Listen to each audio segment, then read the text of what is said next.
পৃথিৱীৰ সকলোতকৈ ডাঙৰ যোদ্ধাগৰাকী হৈছে মা। প্ৰয়োজনৰ কথা নাজানো, কিন্তু মোৰ প্ৰথম প্ৰয়োজনে হ'ল মা। ভালপোৱা সঁচাকৈয়ে অন্ধ হয়, কাৰণ আমাৰ মায়েও আমাক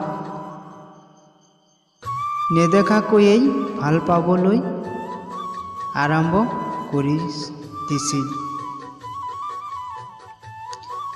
প্ৰতিগৰাকী মাতৃ এজনী শ্ৰেষ্ঠ চিকিৎসক, বিনা MBBS ডিগ্ৰীত। কিছুমান মহিলা আছে মেকআপ নকৰাকৈ ভাল লাগে, যেনেকুৱা আমাৰ মা। জীৱনত সুখী হ'বলৈ মা দেউতাৰ পৰা আশীৰ্বাদৰ প্ৰয়োজন। মা দেউতাই আশীৰ্বাদ দিলে গোটেই জীৱন সুখী হ'ব পাৰিব।